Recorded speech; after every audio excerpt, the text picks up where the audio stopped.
Olá, vamos retomar então as nossas aulas sobre o livro do Barry Stroud, A Significação do Ceticismo Filosófico. Hoje eu vou comentar o capítulo 3 sobre o muro, um capítulo muito importante. Na verdade, todos os capítulos são importantes. É difícil separar um capítulo especialmente importante, porque, no fundo, há uma continuidade no livro, né? É isso que eu quero ressaltar um pouco, qual é a contribuição do capítulo 3 dentro do livro, né? O capítulo 2 terminou apresentando uma concepção que não é do Barry Stroud, mas que, de alguma maneira, é indispensável para a gente entender por que o argumento do Austin contra o ceticismo não funciona, que é uma espécie de concepção da relação entre a filosofia e a vida cotidiana, na qual a filosofia seria um empreendimento puramente teórico, enquanto na vida cotidiana certos interesses práticos fariam com que a gente atribuísse conhecimento às pessoas quando talvez elas não tenham conhecimento. Eu acho que o Barry Stroud não tem a intenção de dizer que então a gente nunca tem conhecimento, né? Essa não é a posição dele, mas a posição dele é tal que, se alguém tem essa concepção da filosofia como uma investigação na qual as considerações práticas são irrelevantes, né? E a única coisa que interessa no conhecimento, então, não, desculpa, não é que a única coisa que interessa no conhecimento, mas que a investigação ela é puramente teórica. E, portanto, para a gente dizer que alguém tem conhecimento, essa pessoa precisa satisfazer algo que a gente poderia chamar genericamente de as condições do conhecimento, e não simplesmente as condições de asserção, então, talvez a gente nunca tenha conhecimento, né? Então, nesse sentido, seria a correção condicional do ceticismo, isto é, se essa concepção da filosofia é correta, então o ceticismo será a única resposta, né? E a gente pode entender isso da seguinte maneira, quer dizer, por mais cuidadosa que seja uma pessoa ao afirmar algo, é possível que essa pessoa não saiba aquilo que ela diz saber ou aquilo que ela afirma, né? Quer dizer, o bom desempenho epistêmico da pessoa, que ela examine tudo, as diversas possibilidades, que ela faça, né, ou siga à risca aquilo para o qual ela foi treinada a fazer, né, não garante que essa pessoa saiba. Por quê? Porque há uma possibilidade que ela não exclui por razões práticas, né, e que, para saber, para ter um conhecimento, ela teria que excluir, porque se a realidade for daquele jeito, então ela não sabe, né? São dois argumentos, ou duas considerações que fazem com que a gente não atribua conhecimento para uma pessoa nessas condições. Em primeiro lugar, a realidade pode ser diferente do que ela afirma, portanto, a crença dela seria falsa, e se a crença for falsa, então ela não sabe. E, em segundo lugar, o procedimento pelo qual ela passou, né, que ela executou para poder afirmar, por mais cuidadosa que a pessoa tenha sido, aquilo não garante a verdade da crença dela, né? Portanto, a justificação que ela tem para a crença dela não estabelece a verdade da sua crença, né? O capítulo 3 vem justamente examinar uma prova, não é simplesmente que a pessoa teve um bom desempenho epistêmico e está em condições de afirmar, segundo os nossos critérios da vida cotidiana, que levam em conta aspectos práticos, né? E por oposição à filosofia que não levaria em conta os aspectos práticos, mas apenas, né, seria uma investigação puramente teórica, né? Então, o capítulo 3 vai investigar, e se a pessoa tiver uma prova da sua crença, né?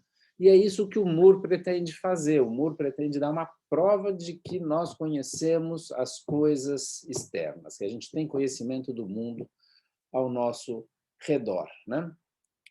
O Barry Stroud está perfeitamente ciente de que o Austin é um filósofo mais sofisticado do que o Moore, né? Que a filosofia do Austin ela é mais sutil, né? Talvez mais multifacetada.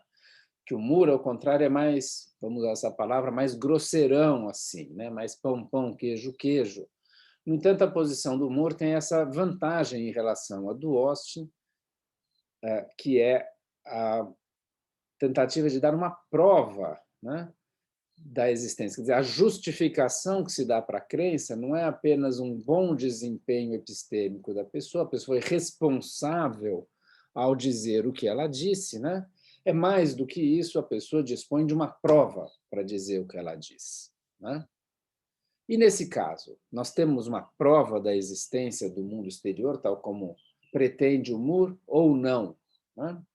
E aqui a ideia geral do capítulo 3 é continuar abrindo uma cisão que ele já começou no capítulo 2. Quer dizer, se no capítulo 2 ele começa a traçar uma diferença entre a filosofia como uma investigação puramente teórica e a vida cotidiana como uma esfera em que as considerações práticas são fundamentais e indispensáveis, né? Na atribuição de conhecimento, né? O capítulo 3 vai aprofundar essa cisão, né? Vai traçar uma distinção entre, de um lado, questões internas e, de outro lado, questões externas, né? E isso aqui vai ser fundamental para nos levar a uma outra concepção de filosofia, que será explorada no capítulo 4, mas que ainda não apareceu. Então, num certo sentido, o capítulo 1, que é sobre o Descartes, né, dessa investigação pura, a filosofia acaba investigando a vida cotidiana e, de alguma maneira, se colocando contra ela, mas ainda não há uma separação muito radical. No capítulo 2, essa separação ela se amplia entre, de um lado, a vida cotidiana, que é uma esfera eminentemente prática da ação, e, de outro lado, a investigação pura da filosofia, que seria uma atividade eminentemente teórica.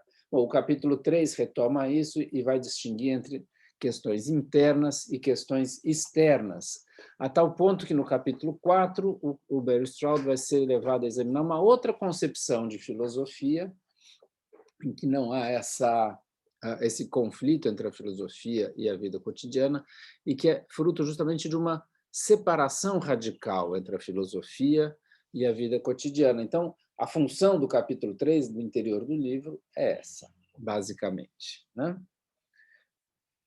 Bom, a prova do Moore é uma prova muito famosa, que é repetida e discutida até hoje por duas razões, talvez. Primeiro, porque ela é muito simples, né?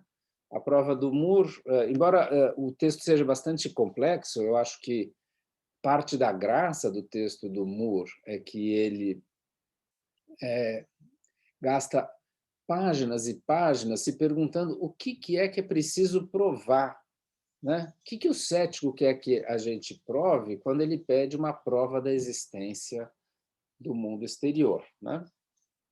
E o Moore examina isso longamente. Em geral, os seus comentadores não se debruçam sobre essas longas páginas anteriores à prova. E o Barry Stroud não é exceção. O Barry Stroud também se concentra na prova, né? E, em segundo lugar, eu acho que o Moore é muito importante porque a prova dele, como ele mesmo antecipou, não convence ninguém. Ele falou: eu não tenho dúvida de que a minha prova não vai convencer os filósofos, né? E então quase todos os filósofos tentam dar o seu diagnóstico de por que a prova do Moore não funcionou, né? E, mais uma vez, o Barry Stroud não é uma exceção aqui, embora a posição dele seja uma posição mais moderada, que é bastante interessante, na verdade, como uma interpretação e uma discussão filosófica da prova do Moore, coisa que eu vou entrar mais tarde, né? Daqui a pouco, né? Mas, de qualquer maneira, o Moore foi um filósofo que, embora os textos dele sejam, às vezes, um pouco tediosos, né? Parecem pouco instigantes, a maneira dele de escrever não é uma maneira assim que leva pessoas a roubos filosóficos, é uma filosofia muito sóbria, tanto nas suas ideias quanto na sua execução, né? E, no entanto, ela não deixa de exercer um certo fascínio sobre muitas pessoas, tanto que a gente volta ao Moore até hoje, né? 100 anos depois de boa parte dos textos dele, né? Quer dizer, tem algo aí de instigante no final das contas. Eu, pelo menos, eu acho que a gente, quando volta para o Moore com certas questões na cabeça, o Moore é um filósofo muito sólido e muito interessante. Agora, houve uma época em que o Moore, uma época em que predominava o que a gente chama de uma filosofia da linguagem ordinária, e o Moore era um filósofo que tinha uma certa ascensão sobre esses pensadores, né? Era uma volta à linguagem ordinária, um pouco volta ao senso comum, e o Moore foi um dos líderes desse retorno ao senso comum, à vida cotidiana, para enfrentar os desafios filosóficos, né? E como a prova dele parecia muito ruim, né, o que as pessoas, muitos desses filósofos da linguagem ordinária, diziam é que o Moore, na verdade, não está dando uma prova de que o mundo existe, o que ele está é fazendo observações sobre o significado das palavras, né? Essa era a maneira pela qual alguns filósofos interpretavam o Moore e, de alguma maneira, eles enfraqueciam a pretensão do Moore. O Moore não está falando da existência do mundo, das coisas, ele está falando da linguagem, ele está falando de palavras, né? E aí ficavam discutindo a prova do Moore no que dizia respeito, por exemplo, à palavra conhecer, conhecimento. O que a gente entende por conhecimento? Quando é que a gente diz se alguém sabe ou não sabe? Né? Quais são os usos cotidianos, né? Os usos da palavra saber na linguagem ordinária e assim por diante. E a prova do Moore é bem simples. Ele fala assim, para provar a existência de coisas no mundo exterior, eu preciso provar ao menos duas coisas, porque nós estamos falando de coisas no mundo exterior, plural, né? É preciso de duas, né? Se eu mostrar duas coisas que pertencem ao mundo exterior, eu estarei provando que o mundo exterior existe. Então, ele levanta uma mão, foi uma palestra que ele deu, ele estava na frente das pessoas, e aí ele levanta uma mão, mexe a mão e fala, eis uma mão, ele levanta a outra mão, fala assim, eis outra mão, ele exibe dois objetos físicos e, portanto, ele conclui que existem coisas externas. E é só isso a prova. E aí ele diz assim, quaisquer duas coisas poderiam servir de prova. Eis uma caneta, eis outra caneta. Portanto, existem coisas externas. E assim, ad nauseam, né? Eu pego dois livros aqui atrás, mostro, né? Eis um livro, eis outro livro, existem coisas exteriores. Acho que até ele dá um exemplo meio de brincadeira: eis uma bolha de sabão, eis outra bolha de sabão, portanto, existem coisas externas, né?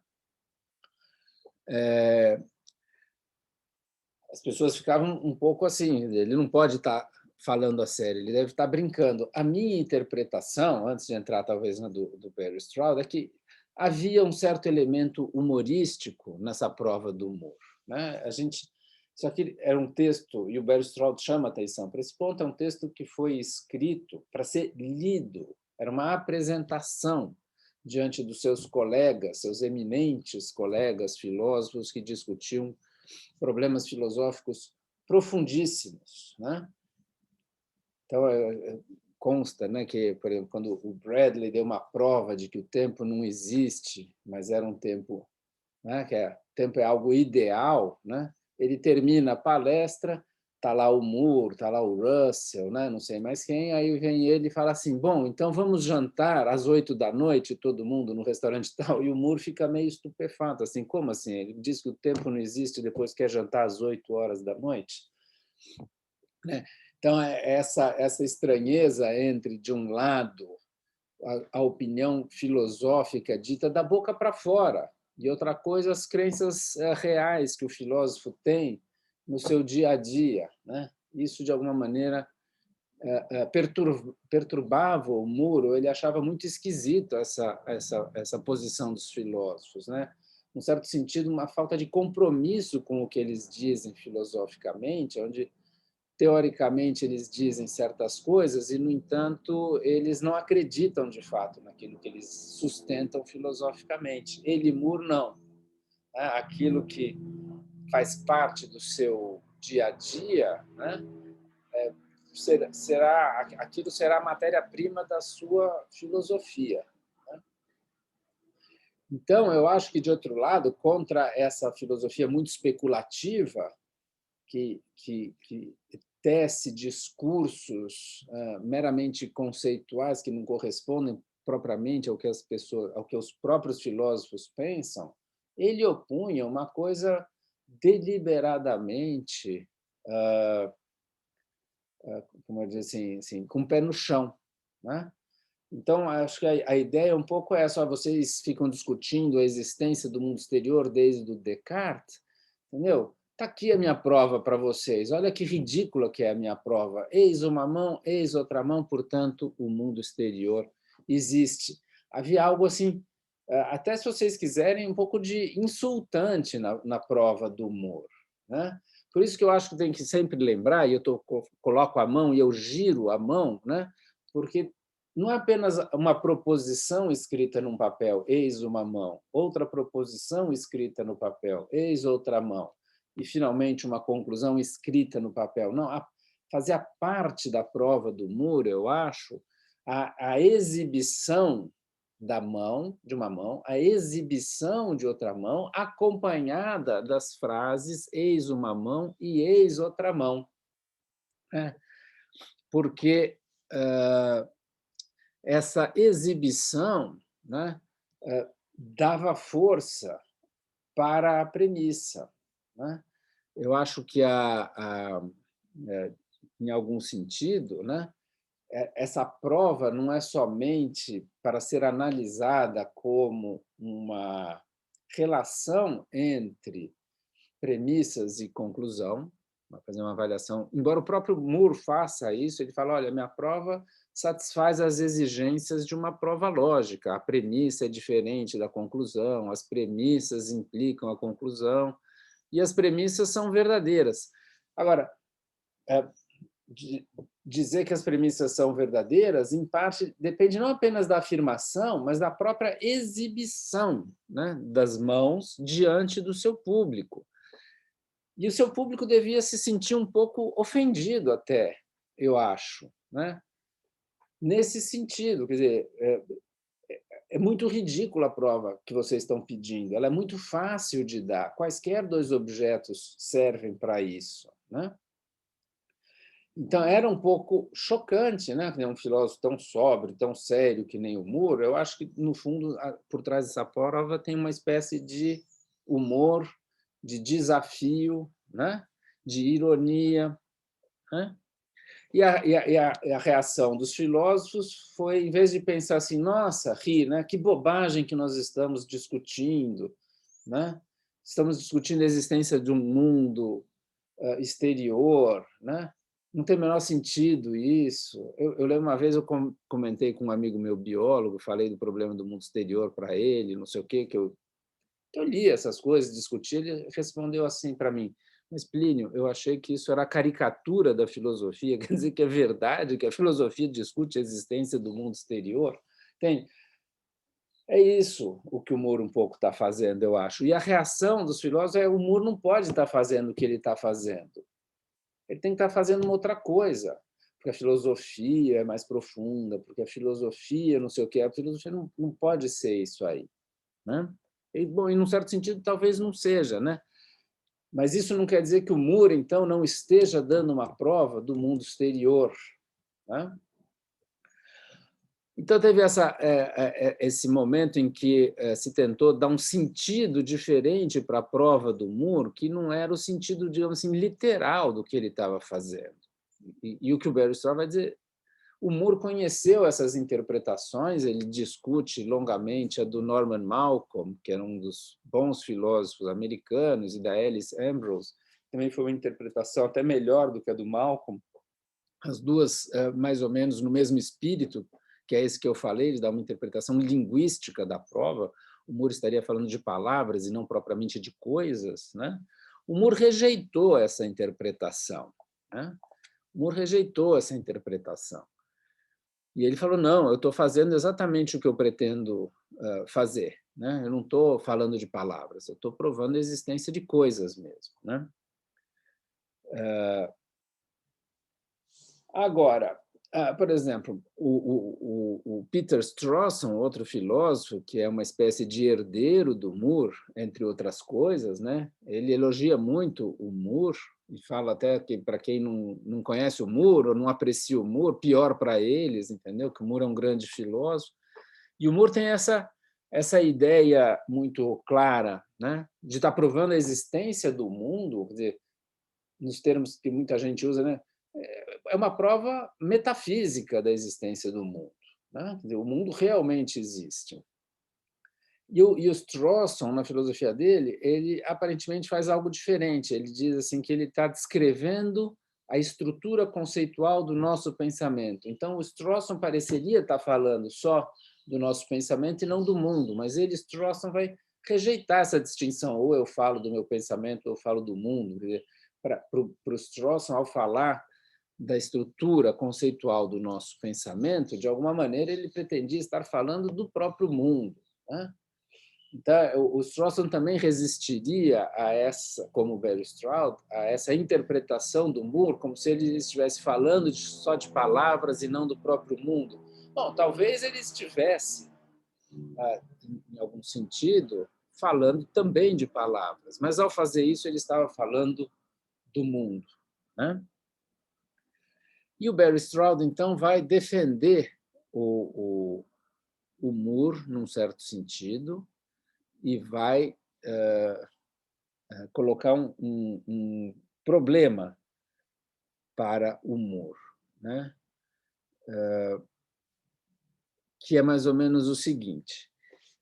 Se você analisa a prova do Moore, você vê que essa prova ela é perfeitamente racional, né? Essa é a ideia central do argumento do Barry Straub, né? A ideia dele é que a prova do Moore é bem-sucedida. O Moore, de fato, consegue provar o que ele diz que está provando, né? Ele não vai repetir os argumentos do Moore, bom, as premissas são diferentes da conclusão, né? A premissa implica a conclusão, etc. Bom, isso o Moore já disse e ele assina embaixo, né? O que o Barry Straub vai tentar mostrar é que é perfeitamente racional fazer o que o Moore fez. E o que o Moore fez, né? Bom, a gente viu no capítulo 2 sobre o Austin que, para provar a existência do mundo, né, para a gente saber, por exemplo, né, que existe um livro na minha frente, qualquer livro aqui, né, por exemplo, existe aqui esse livro, no caso, a tradução espanhola do Pierre Bell, tradução muito boa, um livro muito bem cuidado, né? Eu preciso excluir a possibilidade de que esse livro seja sonhado. E o que o Barry Straub, então, investiga como é que a gente exclui possibilidades na vida cotidiana. Como sempre, ele está interessado na relação entre filosofia e vida cotidiana, e ele procura mostrar que o argumento cético, ou o desafio cético, se baseia em procedimentos cotidianos. Porque se basear em procedimentos cotidianos, nós estamos perdidos. O ceticismo triunfa, né? E, aparentemente, aqui no caso do Moore, o Moore se baseia em procedimentos cotidianos para refutar o ceticismo, nesse caso. Quer dizer, existem procedimentos cotidianos nos quais nós eliminamos certas crenças ou certas possibilidades, né? Ele gostava muito de ler livros de histórias de detetive, né? Eu até fazendo fofoca quando eu fui lá trabalhar com o Barry Straub, morei um ano lá na Califórnia, em Berkeley, eu dei os livros do Garcia Rosa, 2 livros para ele, de história detetive, ele leu, ele gostou muito, falou que eu causei um problema para ele, porque aí ele tem que comprar e ler os outros do Garcia Rosa, que é o estilo mesmo de detetive que ele gosta, que é um detetive mais epistemológico, romances mais epistemológicos e tal. E ele dá exemplos, então, tirados de procedimentos do detetive, do seu aprendiz, como é que você exclui a possibilidade de tal pessoa ser criminosa ou não sei o quê. E a ideia, não vou entrar no exemplo, mas a ideia básica é o seguinte: é um procedimento comum que, com base naquilo que a gente já sabe, nós podemos excluir a possibilidade de que tal personagem tenha sido o criminoso, né? Então, se a gente já sabe algumas coisas, você pode eliminar certas possibilidades, né? Vou dar um exemplo assim meio ridículo, né? A gente sabe que o ser humano não consegue pular mais do que 2,40 m quando o cara é um atleta, né? De salto em altura. Então, se você tem um muro de 10 metros de altura, você pode excluir a possibilidade de que a pessoa fugiu, assim, de uma prisão pulando o muro, né? Porque ninguém pula 10 metros de altura, fugiu de outra maneira, pegou um andaime, né? Ou veio um helicóptero e levou ela, ou cavou um túnel. Mas, dado que a gente sabe qual é a capacidade de pulo do ser humano, você exclui que a pessoa pulou aquele muro, né? Sem outro tipo de ajuda, né? Então, esse é um procedimento comum, a gente sabe certas coisas e, com base no que a gente sabe, a gente exclui outras coisas, né? E ele diz que é exatamente isso que o Moore faz, e que esse é um procedimento racional, né? Você não vai ficar investigando todas as outras possibilidades quando você já sabe certas coisas e essas coisas excluem a ocorrência de outras. Então, se você tem um argumento, que é o argumento, né? Se eu posso estar sonhando, então eu não sei que isto é um livro, né? E aí o cético argumenta: eu posso estar sonhando, né? Eu não sou capaz de excluir o que está sonhando, então eu não sei se isso é um livro real ou se é um livro sonhado.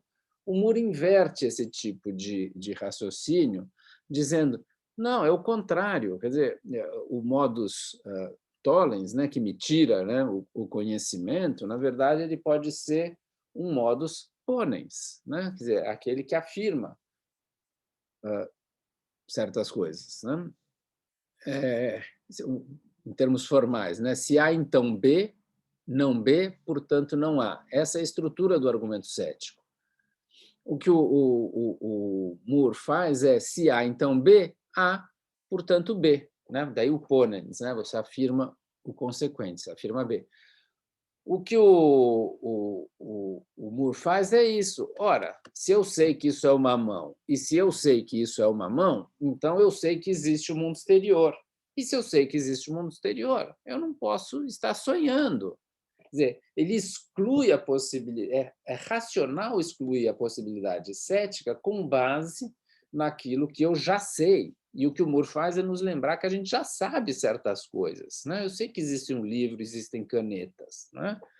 Portanto, eu sei que existe o mundo, e se eu sei isso, eu posso excluir a possibilidade de que eu estou sonhando. Então, de alguma maneira, o Moore aceita a premissa cética, ou a exigência forte, se vocês quiserem, né? Voltando um pouco para o Austin, quer dizer, o Austin rejeitava a ideia de uma exigência forte, bastava a exigência fraca. Isso é, só em certas circunstâncias eu preciso eliminar a possibilidade de estar sonhando. Eu não preciso eliminar isso em geral. Essa é a exigência forte feita pelo Descartes. Quer dizer, a gente tem que eliminar certas coisas conforme o contexto, né? O Moore não. O Moore aceita essa exigência forte segundo a qual, né, é preciso eliminar, sim, a possibilidade de que eu esteja sonhando para que eu possa saber algo sobre o mundo. E, de fato, ele oferece essa exclusão e oferece isso numa prova que é racional. Né? Por quê? Porque é um procedimento racional, você exclui uma possibilidade com base no que você já sabe. Ele lembra certas coisas que a gente já sabe e, portanto, ele exclui a possibilidade de estar sonhando, e se a possibilidade de estar sonhando está excluída, então ele sabe que o mundo existe, né? Então, nesse sentido, o Stroud argumenta que a prova do Moore é, de fato, conclusiva, né? Ela estabelece a verdade da conclusão. Não é apenas um bom desempenho epistêmico, você não está satisfazendo apenas a exigência fraca do Austin, você dá uma prova, você, de alguma maneira, pretende satisfazer a exigência forte do Descartes, né? E, no entanto, a gente continua com aquela sensação de que a prova do Moore não refuta o cético, que mesmo que você aceite a prova, eis uma mão, eis outra mão, portanto o mundo, né, externo existe, ou as coisas externas existem, o Moore não refuta o cético. E aí o Stroud vai tentar explicar por que, embora o Moore satisfaça a exigência forte do Descartes, e embora a prova dele seja racional, bem-sucedida, né, é um argumento conclusivo, por que não logra o seu objetivo, o seu propósito filosófico, de não refutar o cético, né?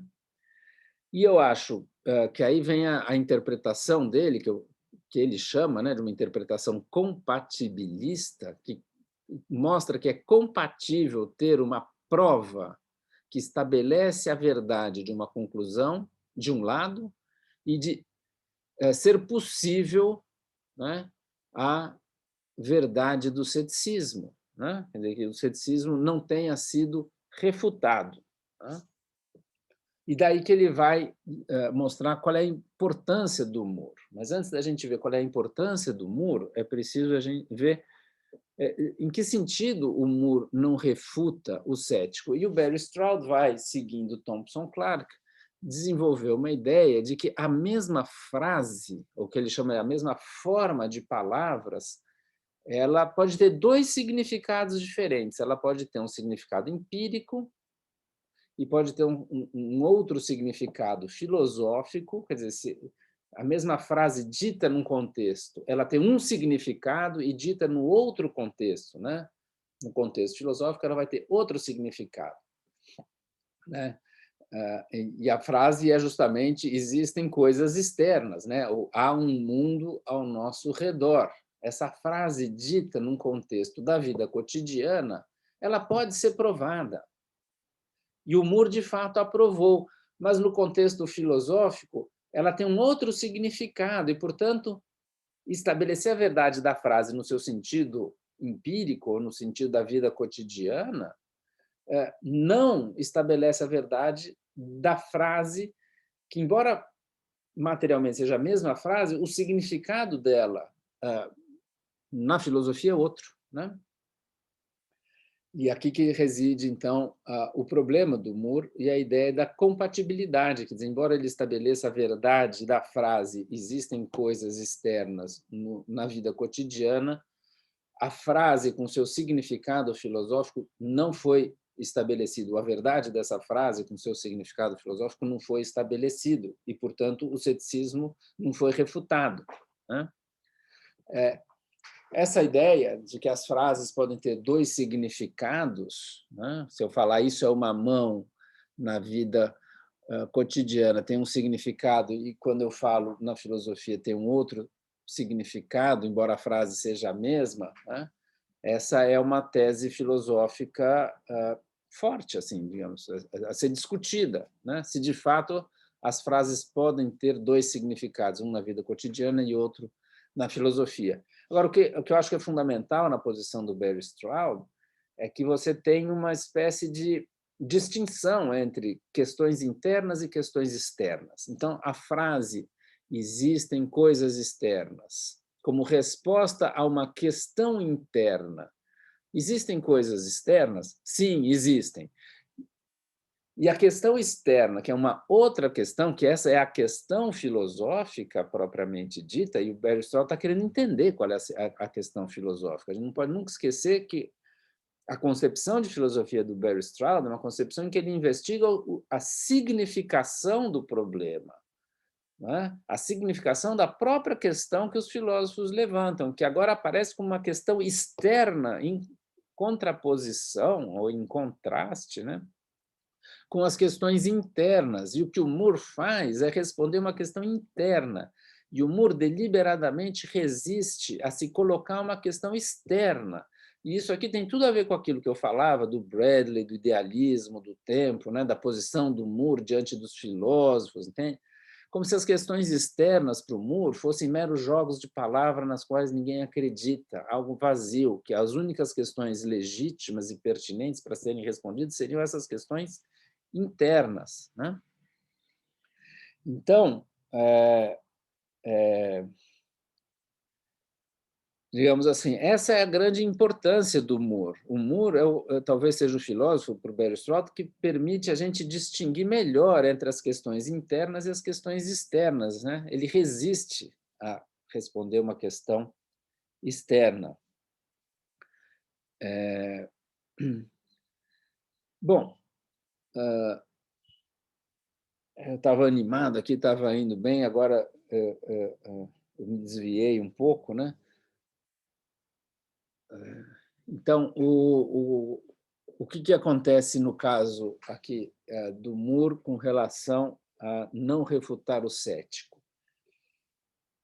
É que, na prova do Moore, o Moore usa como premissas isso é uma mão, eis outra mão.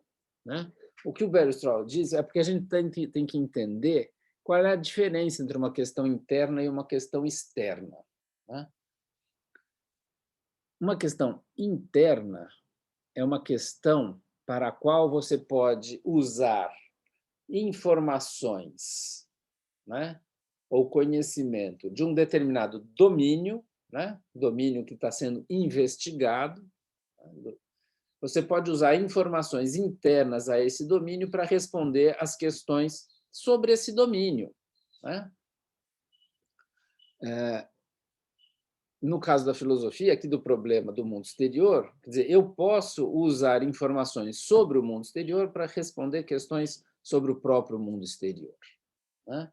Eu acho que a distinção entre questão interna e questão externa vai depender da área da filosofia da qual nós estamos tratando. Por exemplo, se eu estiver discutindo, por exemplo, o problema das outras mentes, né? Problema filosoficamente tratado, né? Eu não posso usar nenhuma informação sobre a outra mente para falar sobre essa própria outra mente. Então, suponha que, sei lá, né, a Cláudia está triste.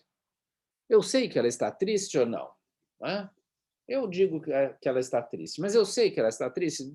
Deixe-me avaliar a justificativa que eu tenho para dizer que ela está triste. Né? Uma questão interna permite que eu use outros conhecimentos que eu tenho da mente dela, dos estados psicológicos da Cláudia, para falar, para responder essa pergunta. Eu sei que ela está triste. Por exemplo, eu digo, não, eu sei que ela está se lembrando de que a cachorra dela morreu ontem. Bom, então eu estou usando um conhecimento, uma informação sobre o domínio em questão. Qual é o domínio em questão? A mente da Cláudia. Eu quero saber se ela está triste. E eu digo, sim, eu sei que ela está triste porque ela está se lembrando da morte da cachorra dela, que morreu ontem, e ela gostava muito dessa cachorra. Né? Então, lembrar-se de gostar são estados mentais da Cláudia, e, portanto, eu tenho um bom argumento para dizer que, sim, eu sei que ela está triste, é verdade que ela está triste, está aqui um bom argumento para isso, um argumento conclusivo. Então, dadas essas duas coisas que eu sei, eu estabeleço a verdade dessa outra coisa, que eu também sei, portanto. Mas eu estou usando sempre informações do domínio, e isso, então, é a questão interna. A questão externa, quando eu levanto uma questão externa, eu estou tratando esse domínio como um todo, e eu não posso usar uma informação, um dado, né, ou um suposto conhecimento do próprio domínio em questão para estabelecer a verdade de alguma coisa dentro desse domínio. Eu só posso usar coisas externas ao domínio. Daí a ideia de questão externa. Então, por exemplo, o que é externo ao domínio da mente de outra pessoa? Por exemplo, o comportamento dela. Então, eu vejo a Cláudia chorar. Né? Então, eu digo assim, e o chorar é um comportamento físico, né? Está saindo, escorrendo água ou lágrimas do olho dela. Então, eu infiro que ela está triste, tá certo? Bom, eu posso saber, aí vem todos os problemas céticos com relação ao conhecimento do mundo exterior. Por exemplo, ela pode ser uma atriz e ela passa algo no olho que vai fazer escorrer lágrima, mas ela não está triste, ela só está atuando. Ou ao contrário, entende? Ela está fingindo, e ela finge tão bem, porque ela quer lograr né? Quantos alunos não vêm na sala do professor e choram, né? Se debulham em choro diante do professor para obter um fim, e estão mentindo, né? E o ser humano faz isso, né? O jogador de futebol está com dor, levou uma falta, cai no chão e não sei o quê. Aí o juiz dá cartão amarelo, o cara levanta rindo e vai embora. Estava com dor? Não. Você inferiu do comportamento como se ele se comportou de tal maneira como se ele estivesse em determinado estado mental, mas não estava. Então, essa inferência entre informações fora do domínio que te permitiriam, então, inferir alguma coisa dentro do domínio, é que são postas em xeque pelos céticos, né? Como é que eu poderia, então, a partir das minhas percepções sensíveis, inferir algo a respeito do mundo? É esse tipo de prova que está sendo pedida pelo cético. A gente já viu isso lá atrás no Descartes, né? Dado uma certa concepção da percepção sensível, tal que eu posso estar agora percebendo um computador na minha frente, mas eu poderia estar sonhando, né? É a percepção entendida como algo que não nos dá o mundo, como algo externo ao mundo, ou fora do mundo, a partir do qual eu deveria inferir algo a respeito do mundo. É uma prova do mundo exterior que responda ao cético deveria ter essa característica. Tem que partir de percepções que não nos dão o próprio mundo.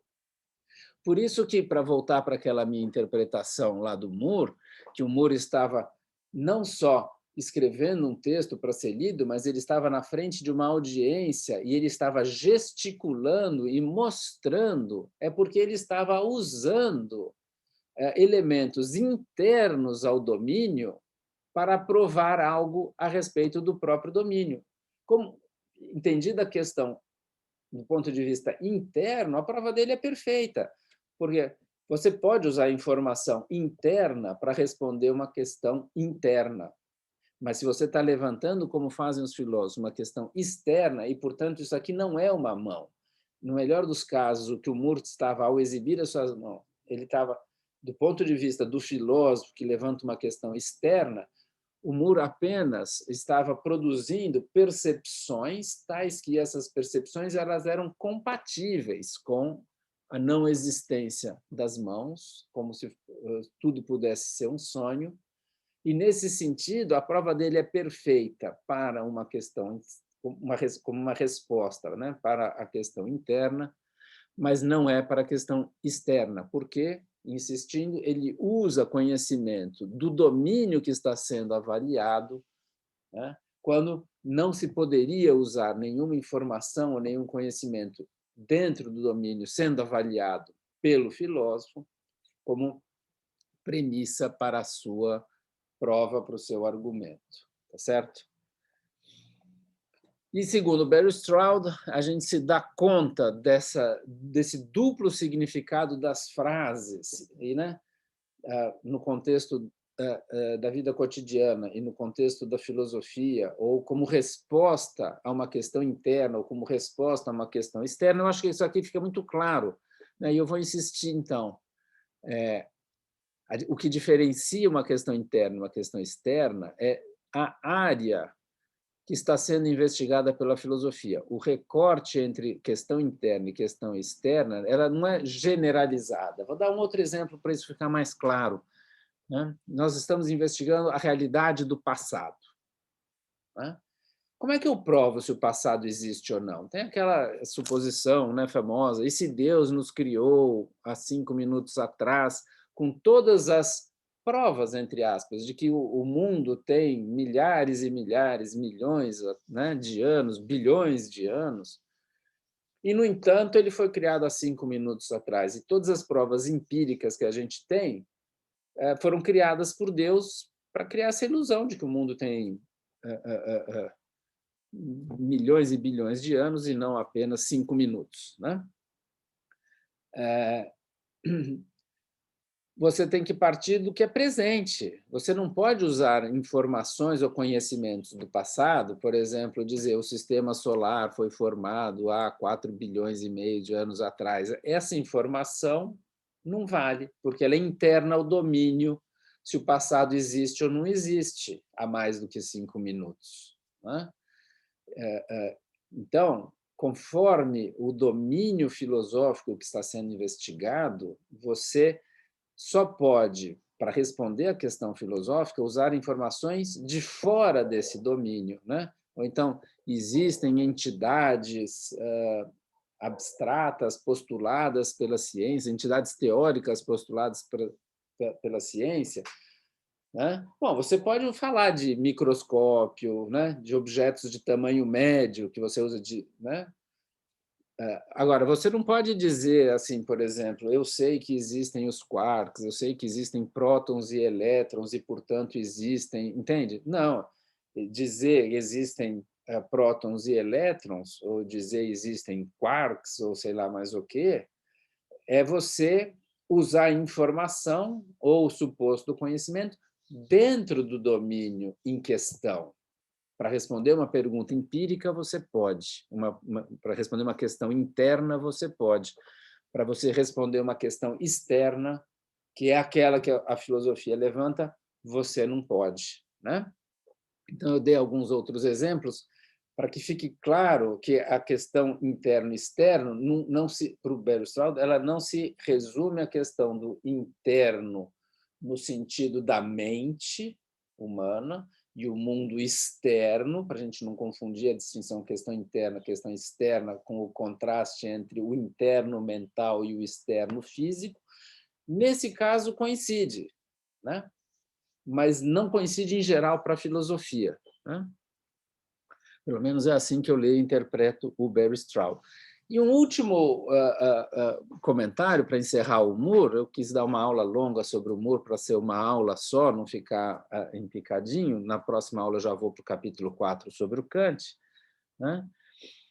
O Moore tem algo de interessante, porque o Moore talvez tenha sido o filósofo, para o Bergstraud, que mais resistiu a tentar responder às questões externas.